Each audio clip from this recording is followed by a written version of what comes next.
Hello, welcome back to our Introductions to English Linguistics class. Today I would like to discuss about sociolinguistics as a branch of linguistics. In this video, I would like to explain about three things. The first is the concept of sociolinguistics, including the factors and also example. The second, relationship between language and society.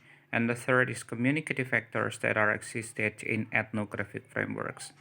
So when we look at this example, like take the book please, the second is would you please to take the book for me please. Those two examples describe that we will say in different way when we are talking to different target. For example, when we are talking to our friends or classmates, we will say take the book please. When we are talking to someone who have higher social class or different level of social class, we will use would you please to take the book for me if you are talking to our teacher or our family which is older than us. So it means that there are some factors affect the use of language. The first is social background like educations, social class, ethnic group. Someone with higher educations, of course, we will talk in more polite and more formal way. And the second one is social relationship, family, professional, friends. So the way we talk to one of our family member, for example, like our father, will be in different way when we are talking to our younger sister.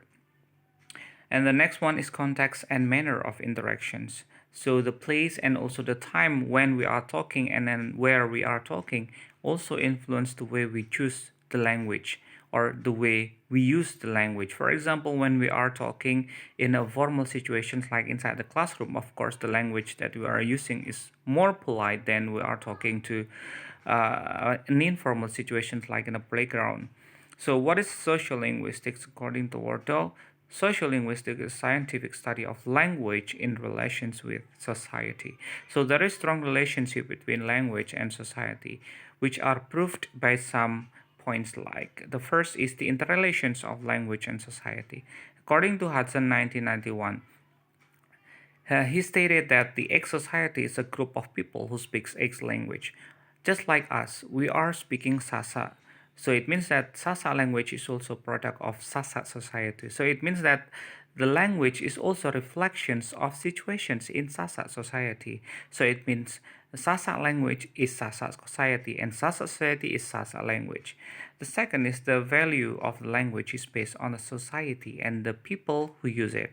For example, when we hate a group of people because of their negative attitude, we will consider that their language is also bad.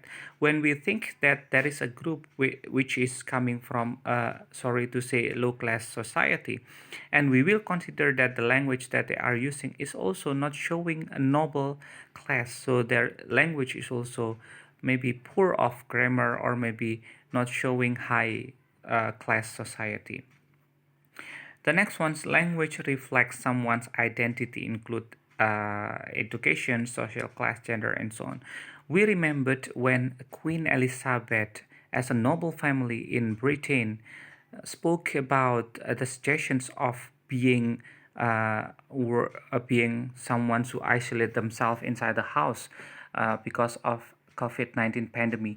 The way the Queen speech was really showing high level of politeness, well structured English, and also showing that she is from a well educated family.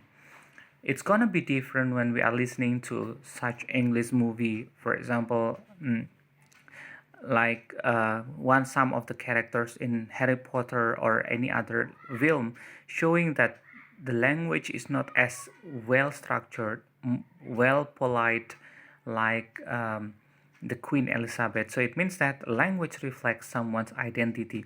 And also when we listen to the way people use English like that and that, they are and there. So it means that we can recognize that they are coming from America or England. So it means that language also reflects the identity or the place where they are coming from. The next one is language is also meant to maintain social relationship. So language, as we have known before, is only about means of communications, but actually by using the language we can maintain relationship. By mentioning a well-mannered language or good language, we will keep our relationship with someone. Also, like in a trading, when we understand that using polite language will help us to get a cheaper price, of course, as a speaker, we will use more polite language, and it is successful then.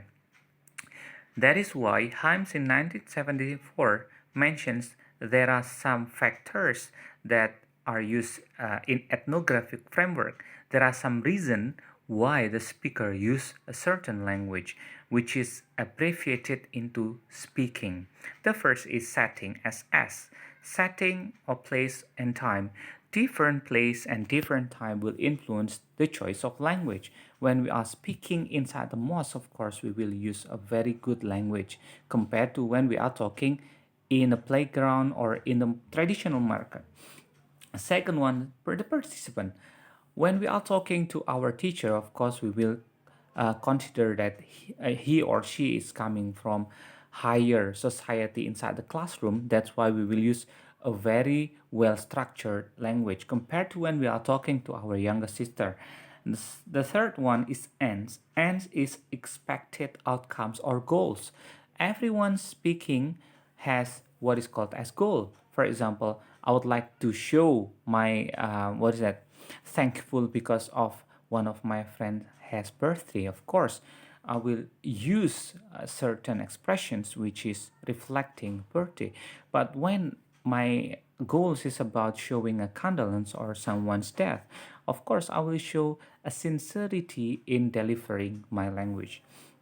The next one is act sequence. Act sequence is the content of the language or expressions that are used by the speaker. So when we are talking about condolence, of course, the language that are used is different compared to the language when we are thanking because or showing happiness when someone's have birthday.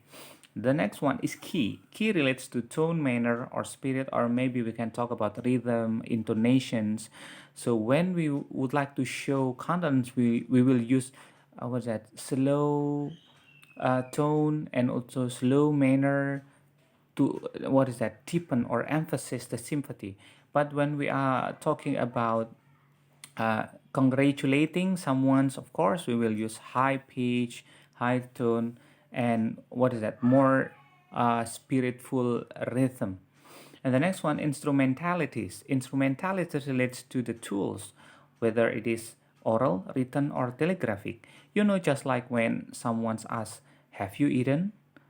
directly in front of the hearer will bring more tensions or emotions compared to when we just ask questions like, "Have you eaten?" through SMS or or maybe a letter.